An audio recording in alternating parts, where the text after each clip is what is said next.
babes. Welcome back. And good morning, good evening, good afternoon, good whenever, honestly. Okay, please tell me you are not currently balancing a literal container of mint chutney on the edge of your open suitcase, because I am looking at you and I'm stressed. We have a flight to catch. I am absolutely balancing the chutney. And yes, my bag is, I want to say maybe 30% packed. That's generous. Okay, Sounds 20% packed. But picture this for a second, you guys, because I need you to understand the exact chaotic environment we are broadcasting from for this deep dive today. total chaos. It is Saturday afternoon. We have a mini vacation to catch. I am pretty sure the Uber to the airport is practically circling the block right now, just tracing the exact same 3 streets over and over. They are definitely going to charge us a waiting fee. Worth it, because the Indian food, specifically these perfectly crisp samosas, is back on deck. And I literally refuse to compromise my priorities today.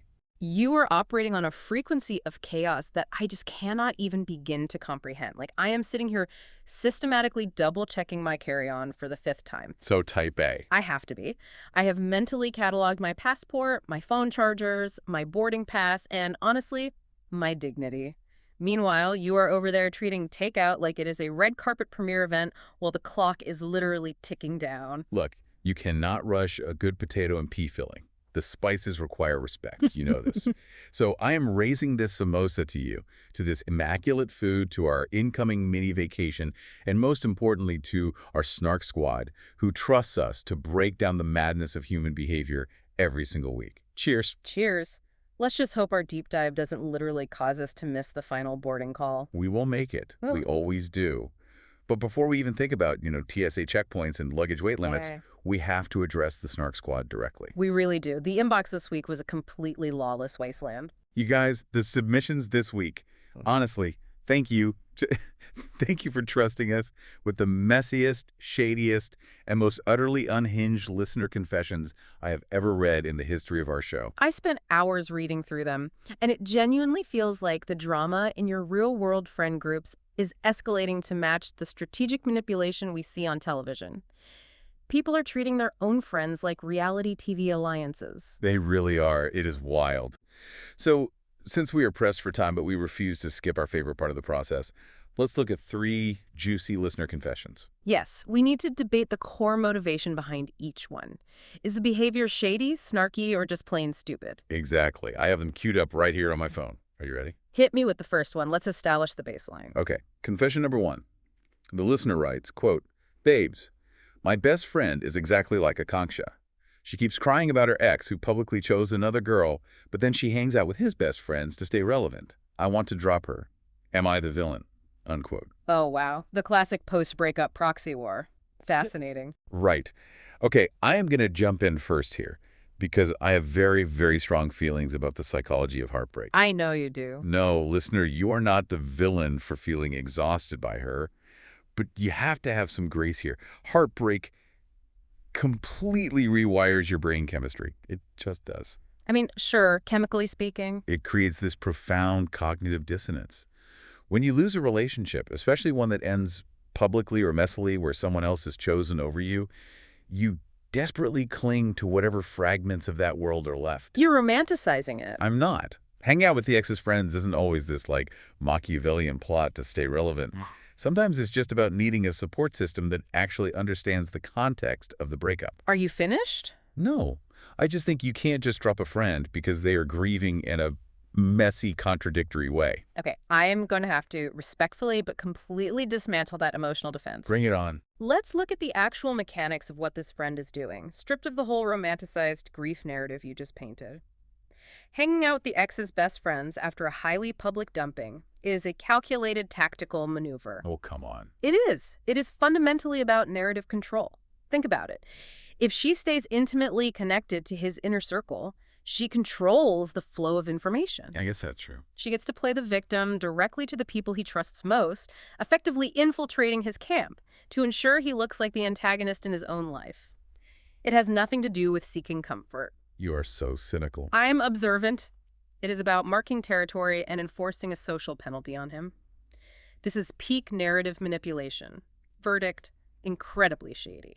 See, I just think you are projecting a level of strategic genius onto someone who is probably just, crying into a glass of wine on a Tuesday. People crying into wine can still be manipulative.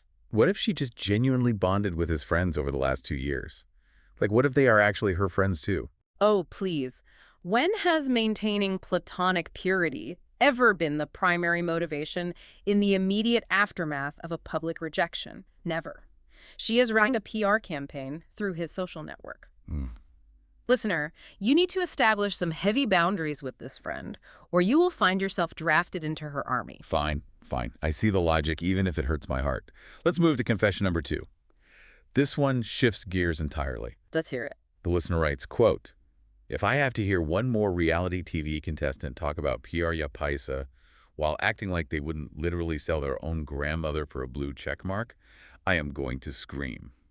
Unquote. Oh, a perfectly articulated critique of the modern attention economy. Spot on. I laughed out loud reading this in the kitchen. I totally agree. And the dramatic delivery is just everything. Selling their own grandmother for a blue check mark. It hits so hard because it strips away the entire facade of these shows. It really does. Exactly. It is the harsh, unvarnished truth of the ecosystem. Because the entire premise of this specific season's theme, Pierya Paisa, love or money, it relies on this inherently false dichotomy that anyone is actually participating purely for romantic connection. Literally no one is there for love. Let's be unequivocally clear. Everyone in that villa, without a single exception, is playing for screen time, follower counts, algorithmic relevance, and future brand deals. They all want a podcast. Exactly. And the contestants who performatively act like they are above the strategic game are usually the ones playing the absolute hardest. Yes. They use the whole pure love narrative as a shield against criticism. Like, oh, I couldn't possibly be manipulating you. I'm just here for true love. Exactly. I appreciate the submitter's absolute exhaustion with this performative romance. Verdict is snarky and surgically accurate. Surgically accurate is the perfect way to put it. It insults our collective intelligence as viewers. Yeah. We know why you are wearing a lapel microphone in a rented mansion in the middle of nowhere. It's not a dating app. It is an audition for a protein powder sponsorship. Which brings us to confession number 3. And please, please brace yourself for this one. Oh, no. The listener writes, quote, "I honestly think Gulu is the most loyal person in the entire villa, and his gang switch was totally justified." Unquote. I actually need a moment to process the sheer audacity of that statement. Right. I read this, and I had to physically put my phone down and take a walk around the apartment. It is staggering. How can anyone, looking objectively at the sequence of events, claim that Gulu is the most loyal person in the villa after what he did to Gautam? They are living in an alternate reality. Gautam spent his hard-earned rhodiums on him. Let's remember what rhodiums are, you guys. They are the premium currency of this game. They essentially represent a leader's social and competitive capital. Right. Gautam spent that capital to acquire Gulu. He protected him. And the very second Gulu was presented with a statistical advantage for the finale, he completely flipped to Elvish. That is not loyalty. It is the literal antithesis of loyalty. Thank you. I am doing a slow, sarcastic clap right now for the absolute delusion required to type out that submission. It's just wild. The mental gymnastics needed to view Gulu as a bastion of loyalty would win a gold medal. Let's analyze his behavior strictly through the lens of game theory for a second. Okay, let's do it. Gulu's concept of loyalty is entirely transactional and highly fluid. It only extends to whichever entity provides the highest, most immediate algorithmic advantage. Exactly. Whoever can get him to the end. He didn't switch to Elvish because of some deep-seated moral alignment or a sudden platonic bond. He switched because aligning with Elvish offers a massive external advantage for the finale, given Elvish's off-camera fan base. Which is huge. Right. From a purely Machiavellian gameplay perspective, it's a brilliant, ruthless move. I actually respect the hustle. But attempting to label that calculated self-interest as loyal, It's so backwards. it is a fundamental misunderstanding of the word. Verdict. Stupid. Provocative, sure, but intellectually bankrupt. Thank you. I knew you would apply the cold, hard logic there. Yeah. You cannot rewrite historical facts just because you find a contestant entertaining on your television screen. You really can't. Anyway, Snark Squad, please keep these coming. The psychology in your emails gives us literal life. Yeah. And by the way, speaking of environments steeped in history and highly questionable behavior, Oh, here we go. the next time you hear our voices, we will not be sitting in this living room. We will be recording our deep dive live from Salem. Yes.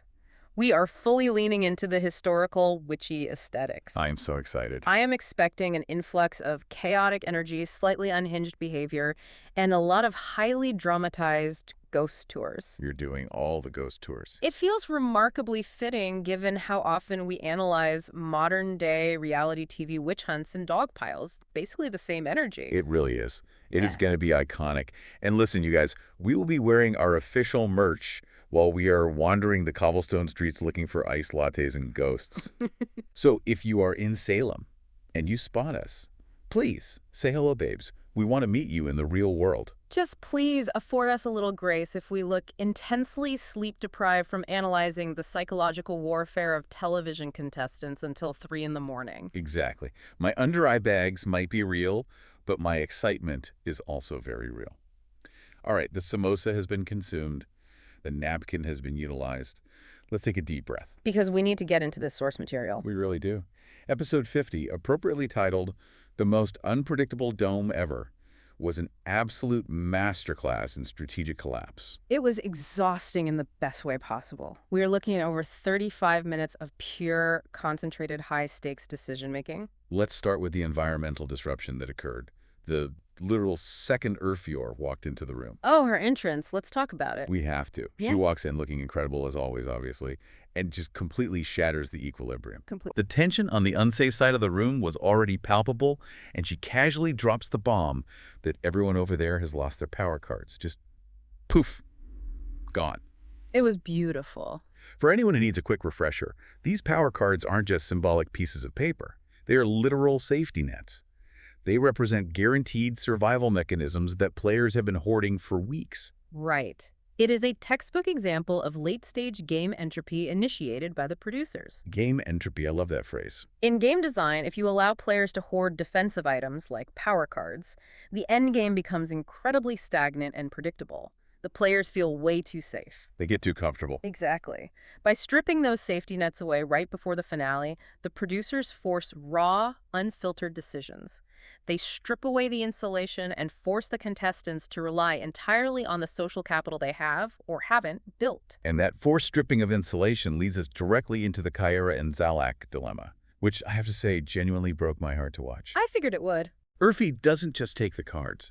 She gives Kyra this brutal, agonizing option. Kyra can voluntarily sacrifice her own power card, her own guaranteed safety, to save Zalak from immediate elimination. Right.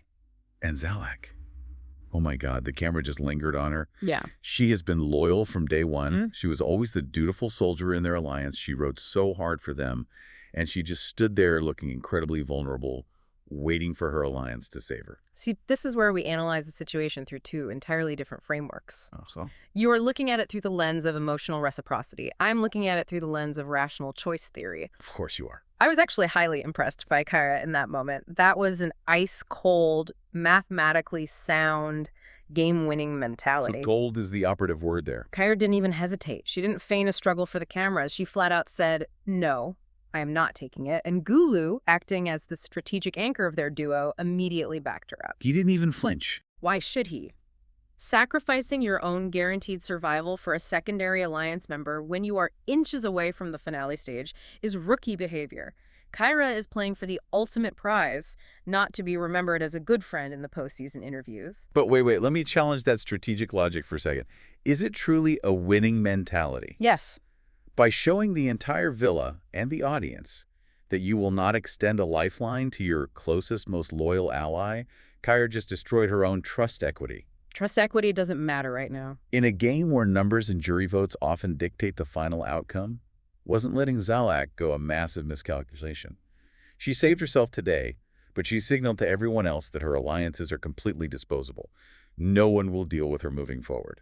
That would be true in the early or mid-game, where social capital needs to be continuously leveraged, but at the finale stage, the structure of the game shifts from a collaborative social exercise to a zero-sum physical and strategic battle. I mean, I guess. Zalak's utility had expired, and frankly, that is the tragedy of Zalak's character arc this season. She possessed a lot of elegance and baseline likability, but she fundamentally allowed herself to become a side character in someone else's narrative. That is so sad, but true. She hitched her wagon entirely to the Gulu and Kyra corporate merger, mistakenly believing that her unilateral loyalty would be reciprocated as currency when the time came. She thought she was a shareholder, but she was just an intern. Precisely. It was so hard to watch her face. She had to just take it on the chin. You could see the exact moment she realized her loyalty was worthless to them, trying so hard not to cry on camera. It's reality TV, tears are currency. And then Garesh, her supposed romantic connection, barely gave her anything emotionally when she was leaving. She just packed up and walked out after giving everything to that group. It highlights a crucial lesson about these environments. In a game of survival, loyalty from a weaker player is rarely viewed as a partnership by stronger players.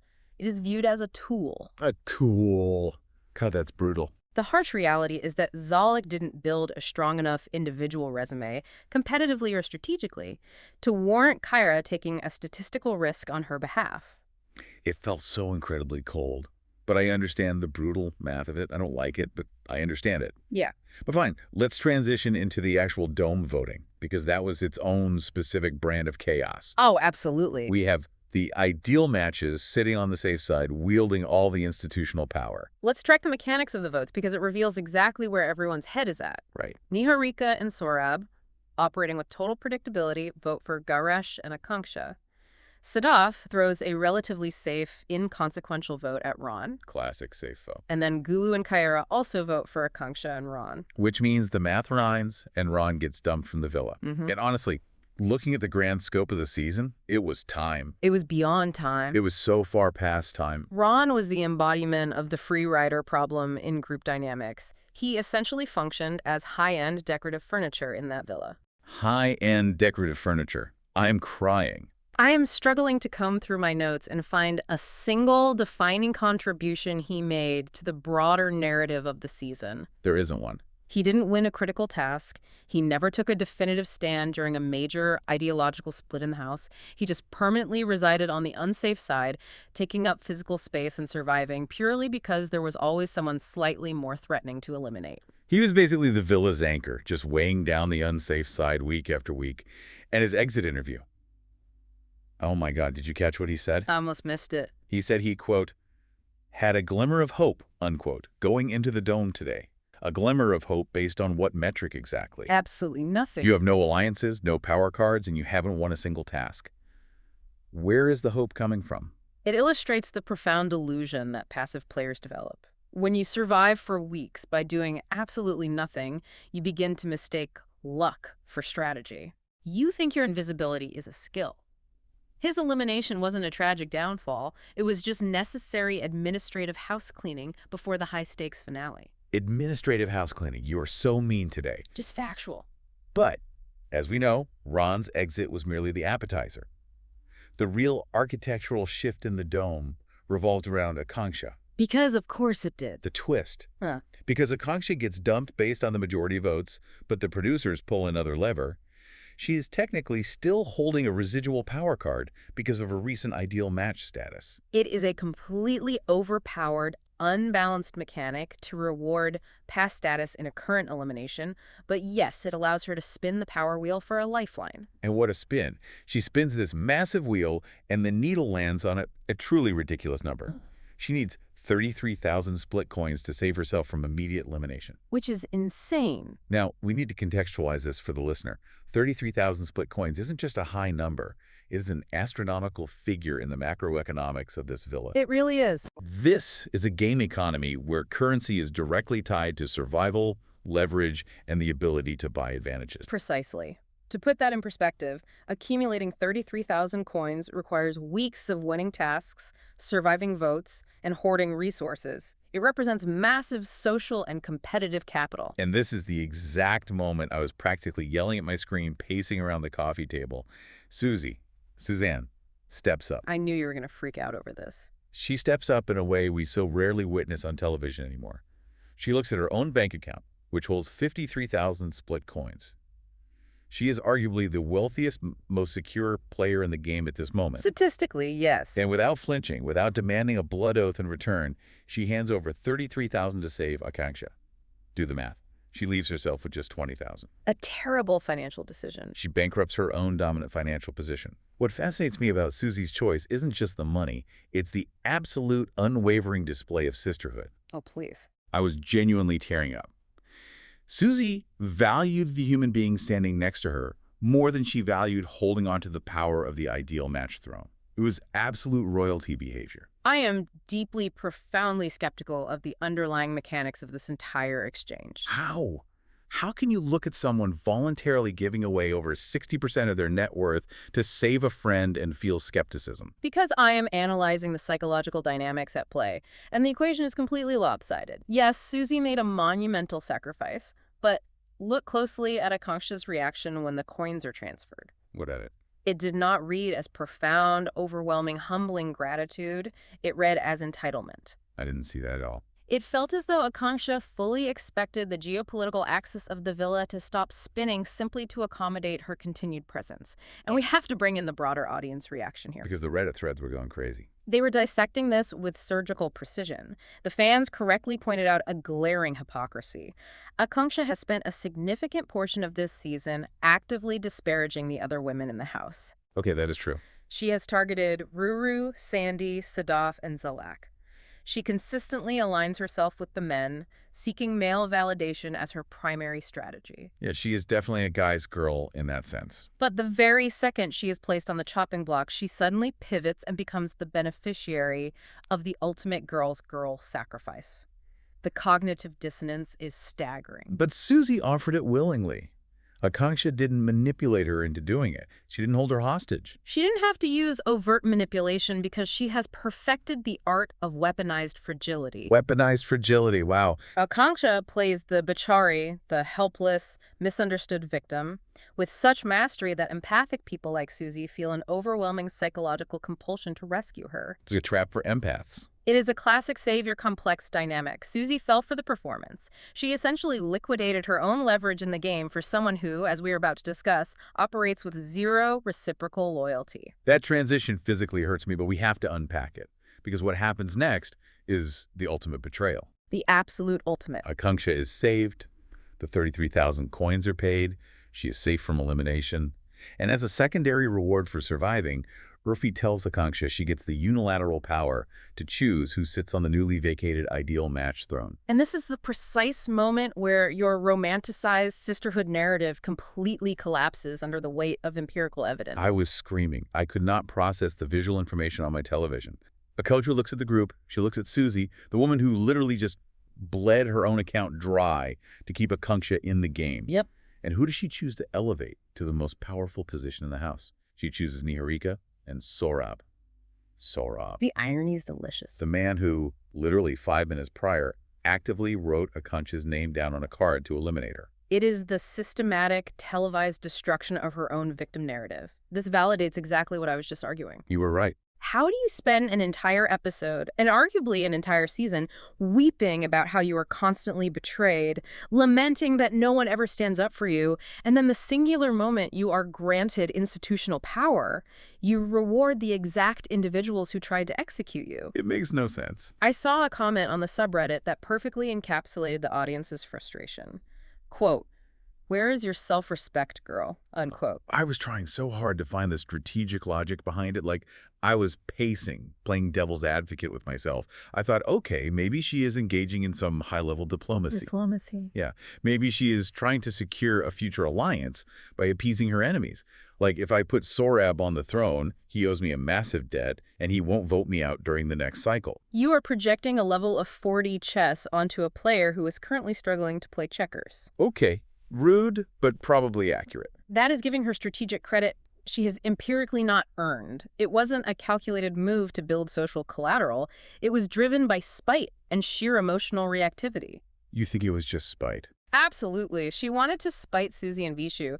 If you listen to her justification, she actually says that Vishu and Susie would just snatch the throne back later anyway, so why give it to them? Oh my God, I forgot she said that. It was a staggering slap in the face. Akansha's fundamental gameplay consists of demanding absolute, unwavering loyalty from everyone around her while demonstrating absolutely zero loyalty in return. She demands to be saved, but she refuses to save anyone else. It was so deeply uncomfortable to watch Susie's face as she processed the betrayal, like the realization watching over her. But honestly, as heavy as that dome drama was, It was merely the prologue for the psychological warfare that took place later in the episode. Oh, the love triangle. We have to dive into the love triangle that is rapidly spiraling out of control. Yogesh, Akansha, and Ruru. The audacity of Yogesh Rawat needs to be extracted, preserved, and studied by behavioral scientists in a clinical setting. I cannot handle his behavior. I literally cannot. He sits down in a room right in front of Ruru, who, let me remind you, is his current connection, the woman he supposedly chose to build a foundation with. Allegedly. And he publicly, verbally admits that he had a, quote, real, genuine connection, unquote, with Akansha. I immediately bypassed his words and zeroed in on Ruru's micro-expressions during this monologue. Oh, her face was a journey. Her eyebrows practically shot off her forehead. Because clearly this was brand new information to her. Ruru had undoubtedly been fed a completely different narrative behind closed doors. Obviously. In private, he likely assured Ruru that his past with Akansha was purely for the game, or that it lacked emotional depth. But now, under the glare of the studio lights, with the dramatic music swelling, he is out here validating Akansha's emotional reality and effectively rendering Ruru a placeholder. A placeholder, that is exactly what it felt like. It is classic triangulation, using a third party to create insecurity and assert dominance. And then, after dropping that massive bomb, he has the absolute nerve to look at Akansha and say, I want us to be friends in a year or two. I carry so much guilt. Like, excuse me. Disgusting. You are centering your own emotional experience. You are making this entire situation about your guilt. He doesn't want to repair the harm he caused. He just wants her to publicly absolve him so he doesn't look like the villain of the season. It is a masterclass in PR damage control, executed incredibly poorly. So poorly. He is acutely aware that the audience is going to turn on him for how callously he handled the initial switch from Akansha to Ruru. He's trying to preemptively lay the groundwork for a post-season redemption arc. But what's equally fascinating in that moment is Akansha's reaction to his breadcrumbing. She was completely buying into it. Hook, line, and sinker. She was blushing, averting her eyes, and she gave this incredibly soft, hopeful response about maybe exploring a friendship later. Yeah. It was radiating major unresolved feelings. Which naturally brings us to the great Reddit divide regarding this specific triangle. Because the fandom has completely fractured into two opposing ideological camps, and it speaks volumes about how viewers consume reality television. Okay, yes, let's break this down clearly. Side A, which is where my empathy naturally gravitates, is the camp that feels profoundly for Ruru. Naturally. The argument here is that Ruru was sitting there, suffering in absolute silence, handling a deeply humiliating public situation with an incredible amount of grace and stoicism. If you call that stoicism. I do. Her partner's practically pining over his ex-connection right next to her. Meanwhile, Akansha gets to lean into her heartbroken victim persona, soaking up all the sympathy from the housemates, while the post-production editors literally score her tears with the most romantic Bollywood playlist available. And then there is side B. Your side. The logic-driven, unsentimental camp, which I firmly occupy. The counter-argument here is that Ruru is not some helpless martyr trapped in a tower. She's an active participant. But she was blindsided. She voluntarily chose to stay aligned with a man who was glaringly devoid of closure with his previous partner.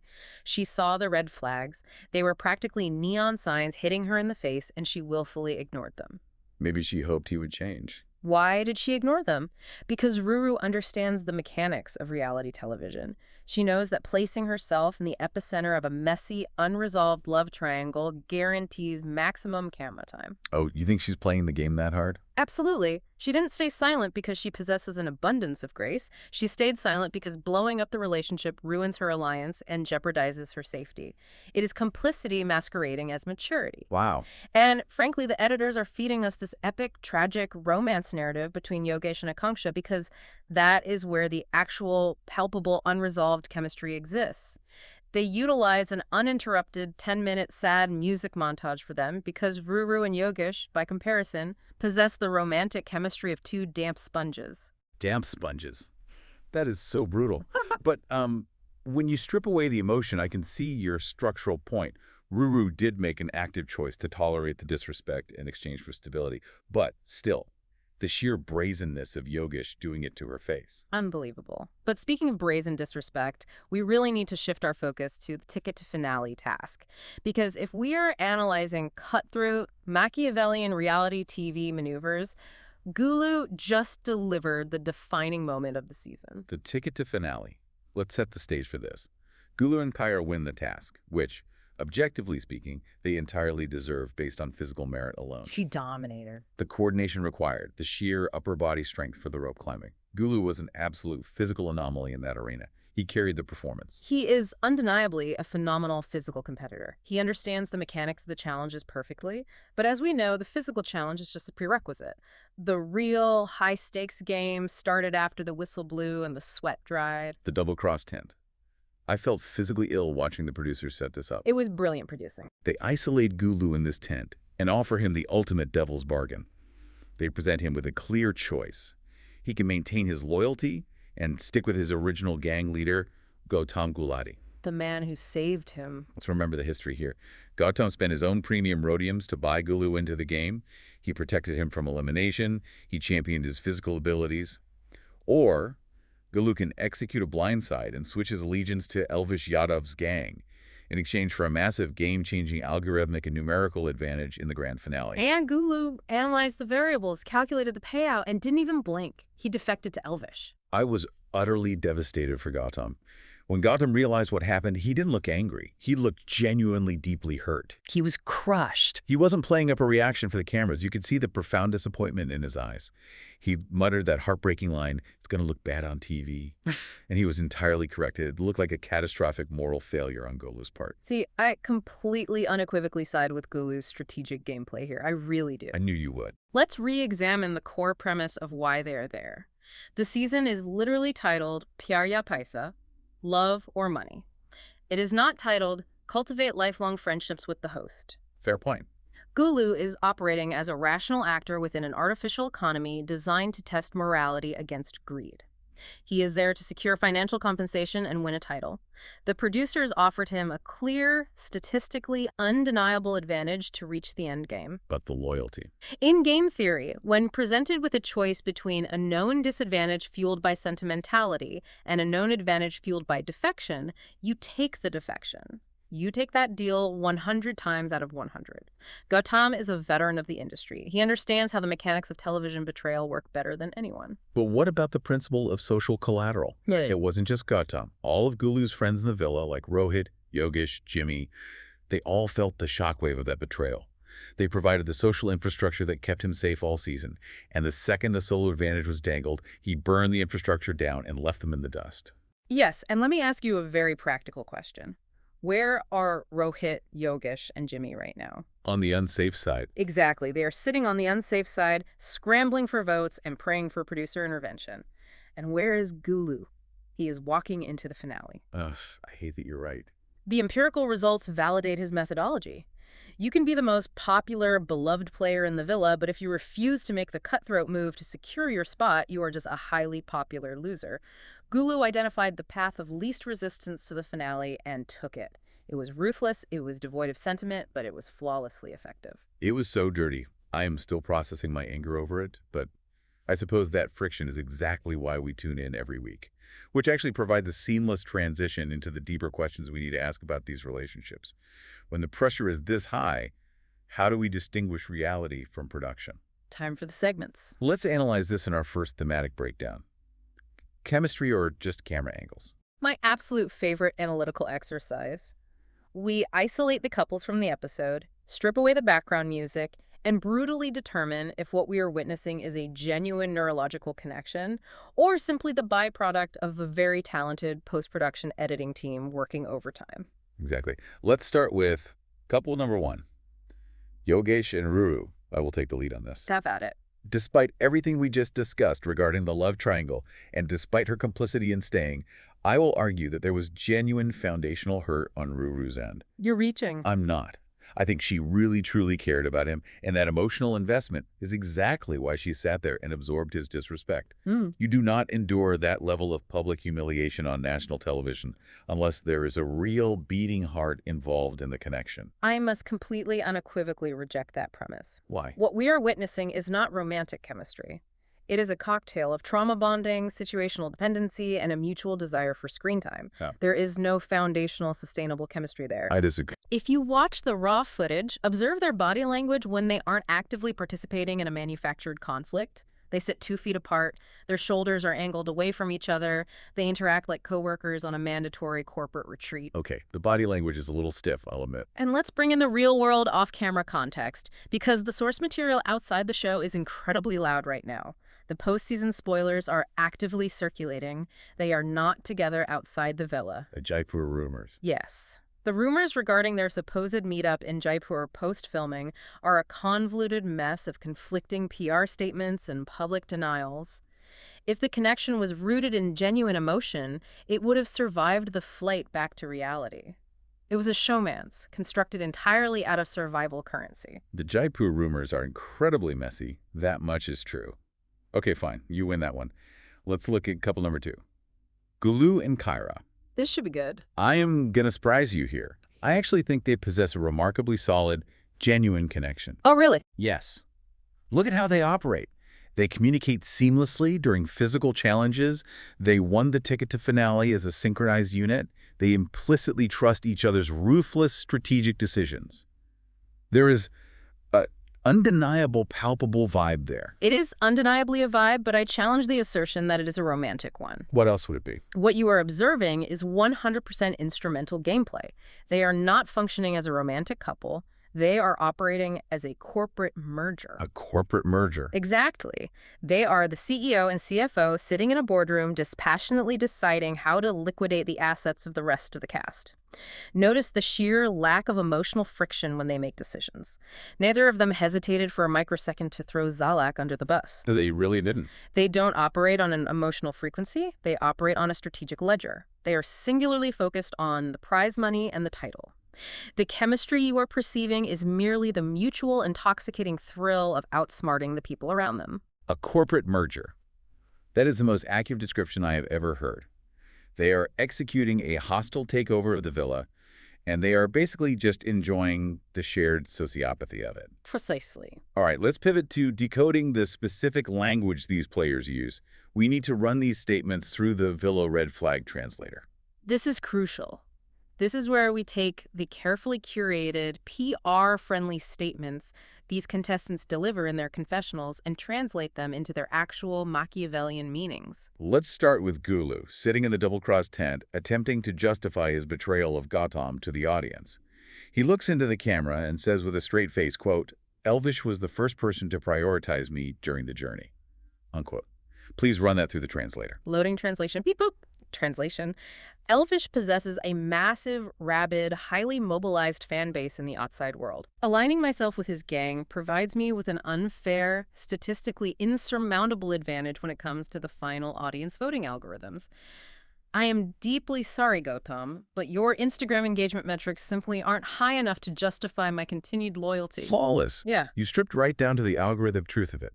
Okay. Quote number 2. Yogesh, delivering his emotional monologue to Akansha while Ruru sits 2 feet away.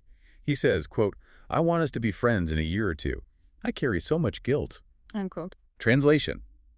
I am experiencing acute psychological distress because I realize how terrible I look on television right now. So true. Please, for the love of all that is holy, tell your devoted fans to stop destroying my mental health in my Instagram comment sections. Yes. I am practically begging you to publicly absolve my sins so that I can eventually post a sponsored protein powder advertisement without getting aggressively ratioed by your followers.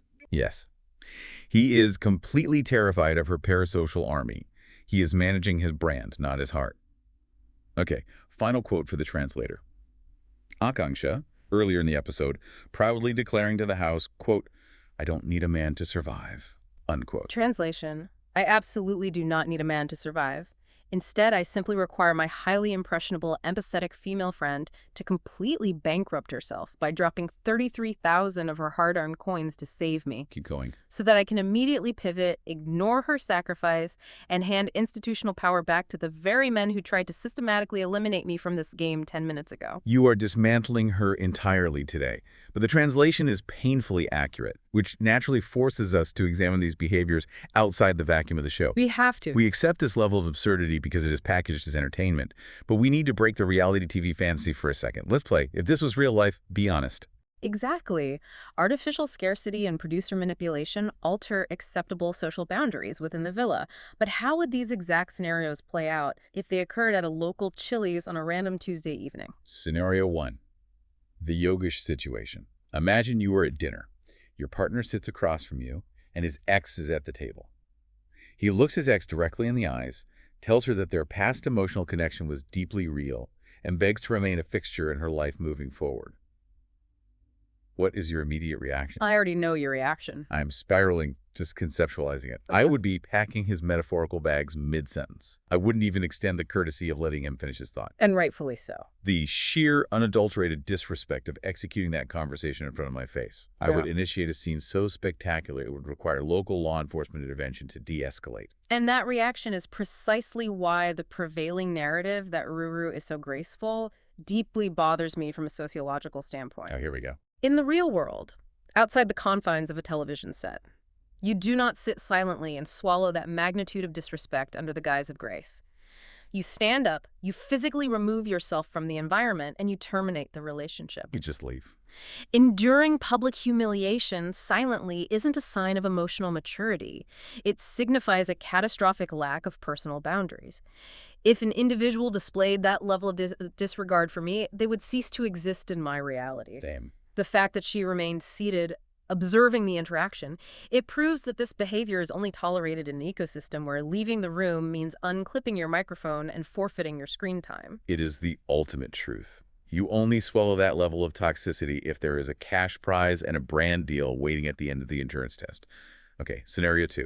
The Akansha and Sourav dynamic, translated to the real world. Let's hear it. Imagine you have a close-knit group of colleagues at your corporate job. When your specific role is on the chopping block during a round of layoffs, your friends do not vouch for you. In fact, they actively suggest to management that you should be the one fired. Awful. By some miracle, you survive, and the next day you are promoted to a managerial position.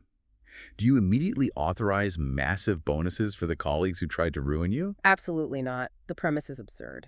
But wait, let's exercise some radical empathy for a second. Sometimes in real life, individuals forgive toxic friendships because the alternative, profound loneliness, is terrifying. Irrelevant. Sometimes it is psychologically easier to maintain a flawed, familiar social circle than to endure the vulnerability of building an entirely new one.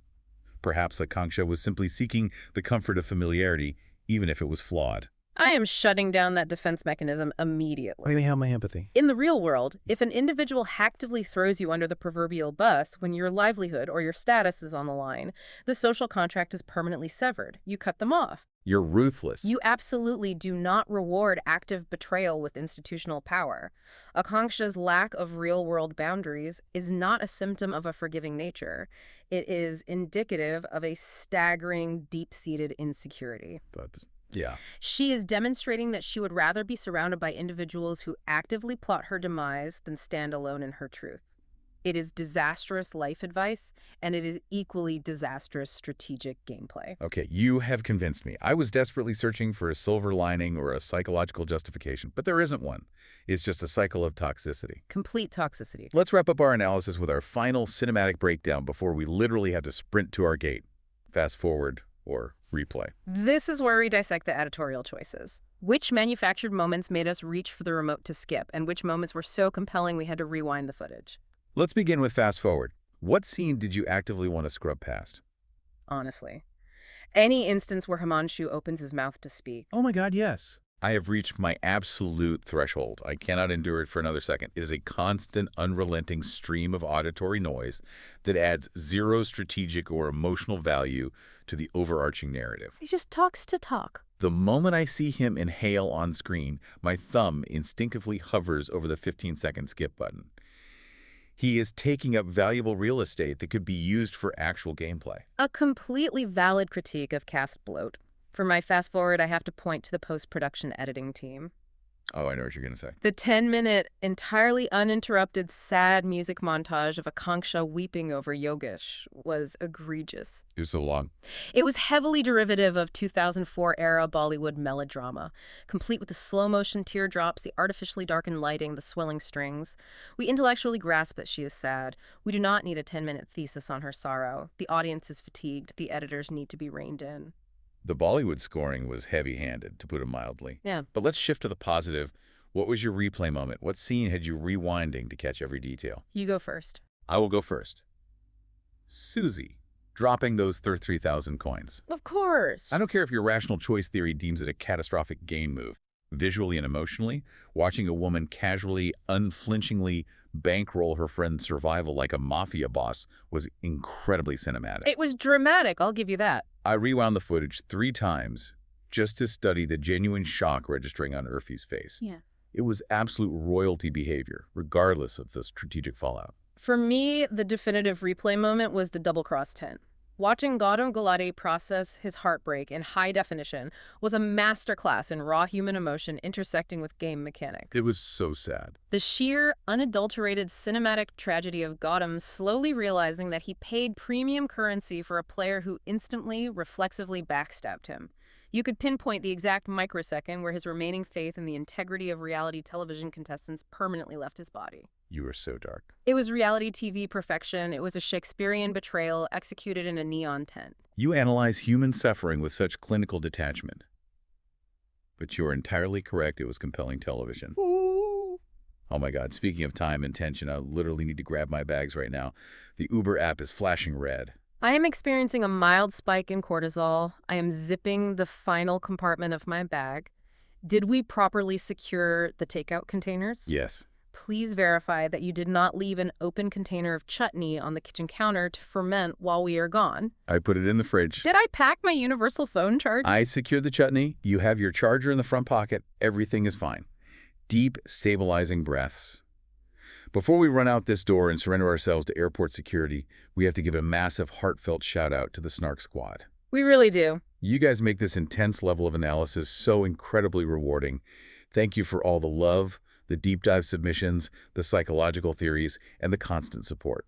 Yes. Thank you for engaging with the material at such a high level. And if you appreciated this extensive breakdown of human behavior and strategic collapse, make sure you subscribe, rate us 5 stars, and share this with the most analytical friend in your group chat. Send it to the messy ones, too. Send it to the friend who desperately needs a lecture on the psychology of hanging out with their ex's friends. Yes. Do it today. All right. The Uber driver is officially honking. We are out of here. Stay shady, stay packed. And we'll see you on the Snark side. Actually, wait, before the microphone completely cuts out, I want to leave you with one final provocative thought to mull over while we are at 30,000 feet. Ooh, what is it? We have extensively analyzed how Gulu secured his finale spot by defecting to Elvish based on an algorithmic advantage. But if Guli's off-camera, untelevised behavior in the villa was truly as toxic and uncivilized as the current industry rumors are heavily suggesting, do we actually believe Elvish's camp will expend their valuable social capital to protect him when the public voting phase initiates? Or is the ultimate betrayer about to find himself isolated and double-crossed by the very algorithm he sold his loyalty to acquire? Oh my God, Karma. Think about the game theory on that one. See him in Salem.